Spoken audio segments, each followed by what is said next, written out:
All right, the brake rotor is installed. Now we need a brake to stop it. So the first thing I like to do before installing the wheel assembly is check the brake spacing. And that means basically checking the distance between the pads and the brake disc.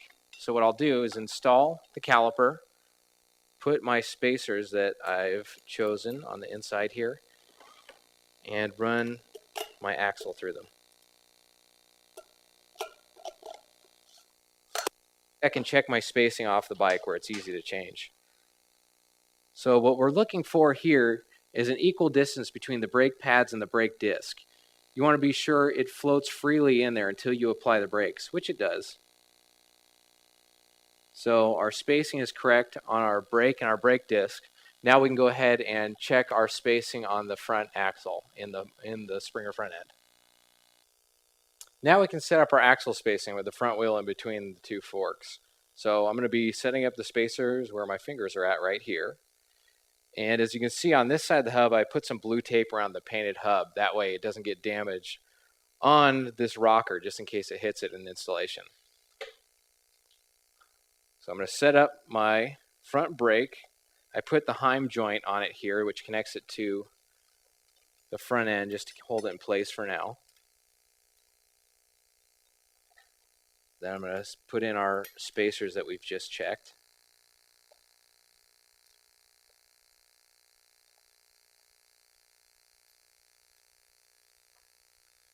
And I'll put in the outer spacer.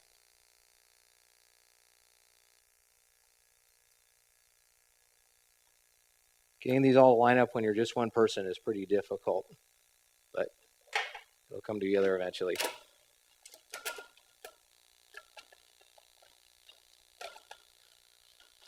Okay, that side's in. I'll take our other spacer, work it into place.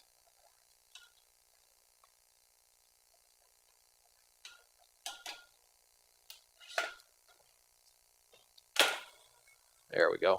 And what you're going to want to look for here is making sure the front wheel is centered in the front end. And that's pretty much dead on.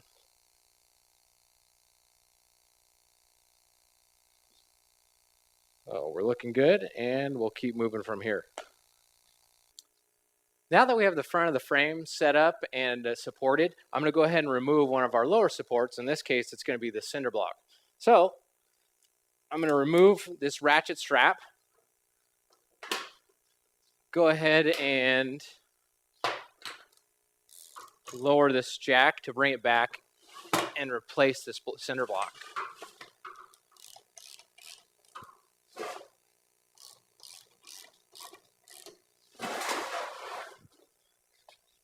All right, with that out of the way, this is light enough where I can just slide this back to the spot I want it. And also, I highly recommend locking down the front end onto the rack. You don't want your project taking a swan dive off the rack to make you feel like you need to throw up afterwards. Trust me, I've done it once before. Very bad feeling to watch your project take a nosedive. Okay, now with the bike fully supported, our next step is to install the engine into the frame for mock-up.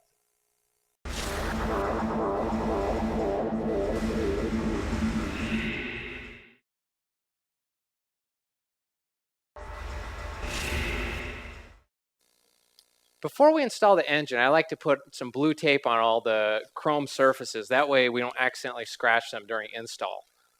So go ahead and be liberal with this stuff. Anywhere you think you might rub against something or bump it while putting it into the frame, be sure to cover it. That way you don't scratch up any of your chrome.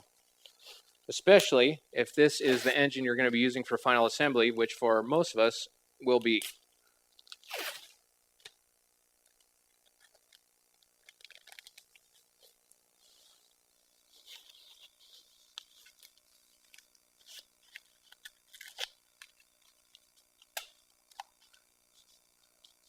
Now also, these engines are super heavy, so you're going to want to have somebody give you a hand